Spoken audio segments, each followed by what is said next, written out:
Okay, let me share the instruction.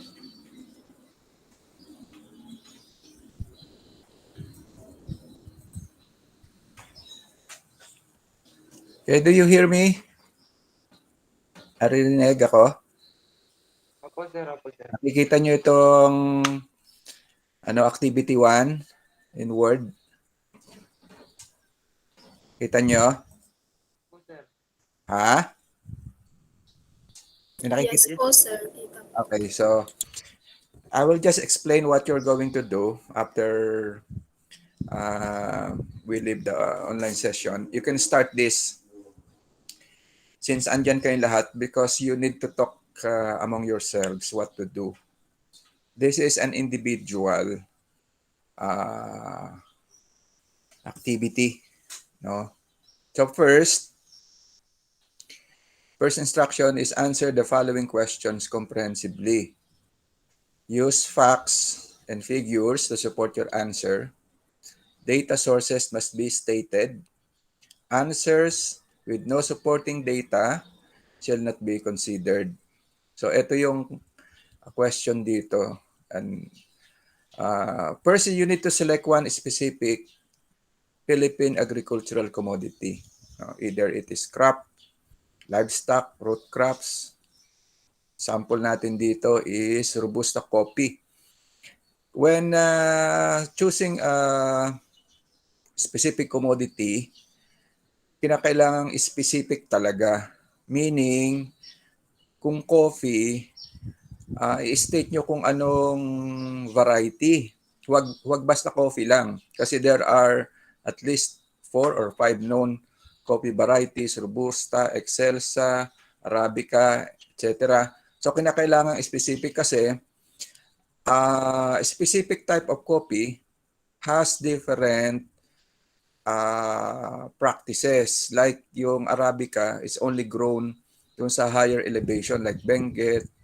So hindi siya po pwedeng generalized for coffee alone. So kinakailangan pag pumili kayo is a specific. Livestock of course, let's say chicken. Di pwedeng chicken lang kasi there are so many types of chicken. Backyard, merong broiler, merong layer, merong fancy. So kinakailangan ganun ang inyong pagpili ng commodity. So describe its characteristics and economic uses. Importante yung economic uses. Kasi we're talking about commodities here. Commodities are designed to be sold. No? Pang pagkikitaan dapat yan. Dapat profitable. So huwag yung mga commodities na rarely na ginogrow for a very small amount. Huwag yun kasi they could not be considered as a commodity yet unless they are cultured or grown on large scale. Area suited for planting or raising. So kinakailangang ma-identify nyo saan siya specific. Makikita nyo naman ito if you go to the Philippine Bureau of Agricultural Statistics, no? Makikita nyo may mga mapa roon saan sila suited. No?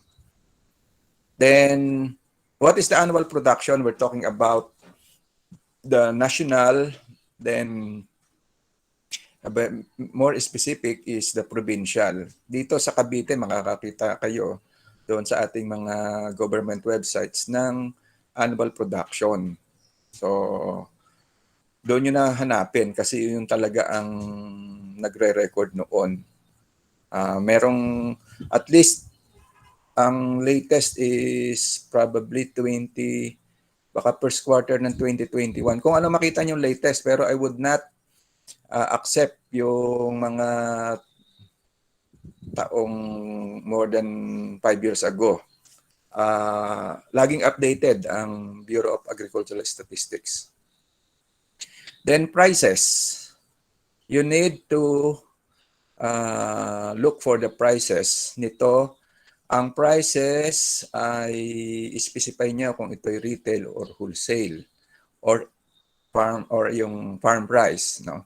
Ang farm price, malalaman nyo, ito yung pag binili mismo doon sa farm, hindi pa siya na ita-travel. Kasi pag nag-travel na, meron na yung tinatawag na cost for logistics, no? Yung transportation. So, hindi na siya farm price. And compare the Philippine production with other countries. Say rice, compare nyo sa Vietnam, Thailand, o doon na lang sa nearby countries natin, ASEAN countries, doon nyo i-compare.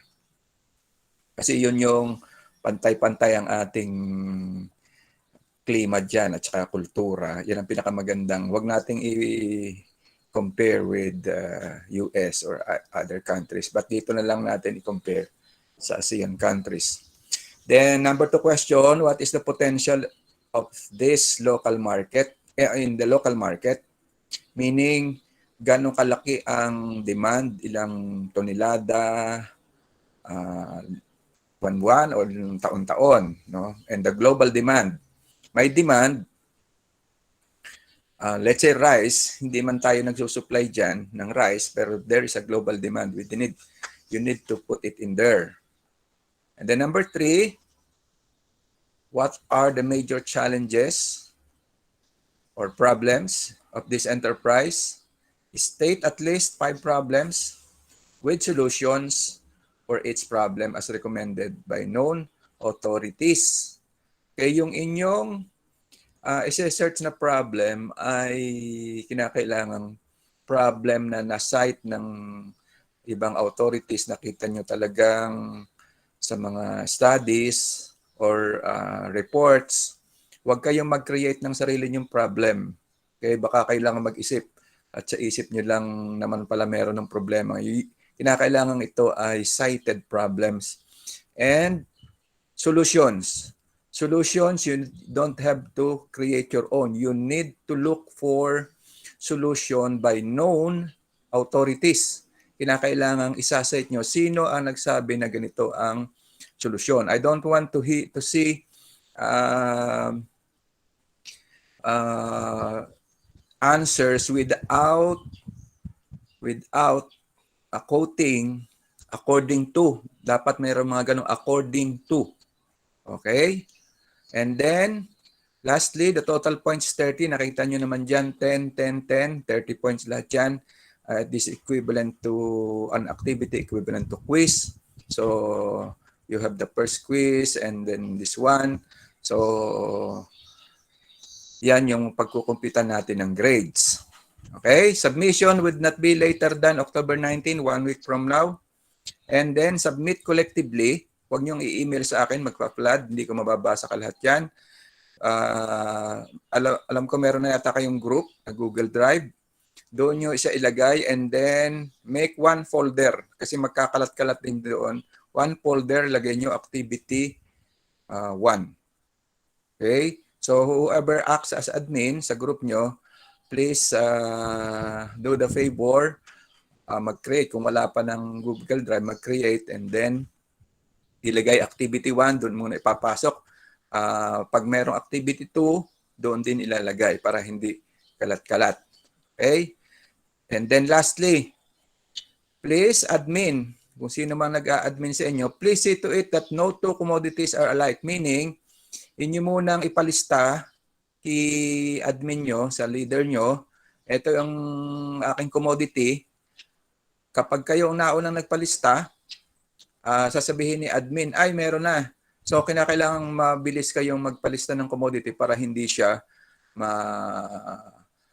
kayo kaagad ang makakauna doon sa commodity na yon. Okay? So, tanong, paano sir kung dalawang coffee? So, pwedeng parehong coffee pero yung isa Arabica, yung isa Robusta. What about, yun nga, piggery? Pwedeng piggery is, ano lang siya, fattener, yung isa ay straight from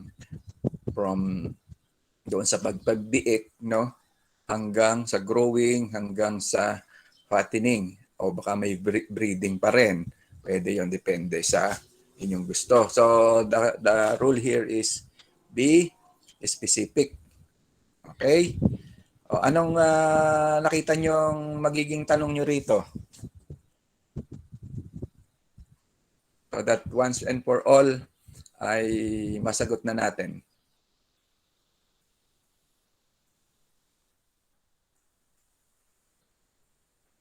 Question? Sir, yung date po, October 19 po kasi ngayon. Ano bang, no. 1 week from now, it should be, ano bang date? Teka, mali. Tingnan ko lang ang date. Wait. Mali nga, October 19. It should be 26 pala. Kabaguhin natin ha. It should be October 26. Okay, 1 week from now. Kaya siya medyo matagal because this is a research work. No, hindi ito iniisip lang or papanoorin nyo lang yung aking video at you get what you want. This is a research work. And then, in the future, kaya binago ko na. In the future, duduktukan ito.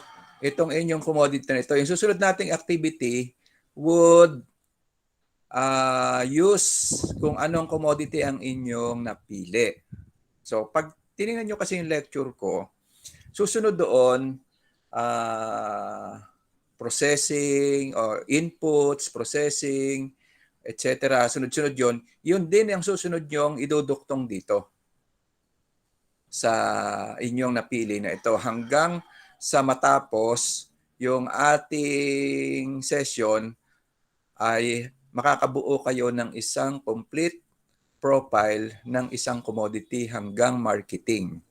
Okay, so kinakailangan ngayon pa lang ay piliin nyo na kung ano yung inyong gagamiting commodity at para hindi kayo magbabago-bago, naisipan nyo magpalit. Ngayon pa lamang, isipin nyo na this is a continuing activity. Okay? Meron din ako nailagay dito na mag-insert kayo ng mga pertinent pictures that could support your chosen commodity. Plus, doon sa makikita nyong mga data, maybe you can copy the specific na mga graphs na nakita nyo and then i-highlight nyo yung kung anong commodity kayo doon para siya ay kitang-kita agad. Okay? Again, this is a research. Hindi ito parang quiz lang na tinatanong ang inyong opinion. This is a research work. So, kinakailangan gagamit kayo ng mga references. So, yung references, okay, ay ilalagay nyo doon sa portion sa kaduluhan. As be stated. Okay? APA ang format. Alam nyo ba yung APA?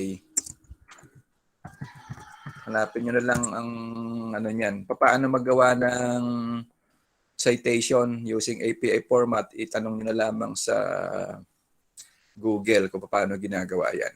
But yun. Specific yan, nauuna yung pangalan ng author. Okay, ilalagay nyo roon. Book o kaya ay website.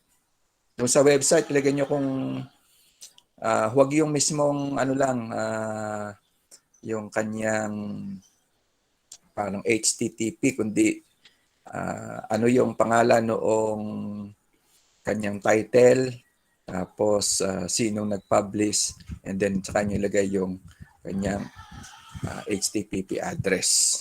Okay? So, 1 week lang yan. Huwag niyong patagalin kasi matatabunan kayo kasi next week meron uling kasunod yan. Hulaan nyo na kung anong kasunod. Tingnan nyo kung anong kasunod na lecture ko. Yun yung susunod nyong gagawin dyan. Okay? Any question?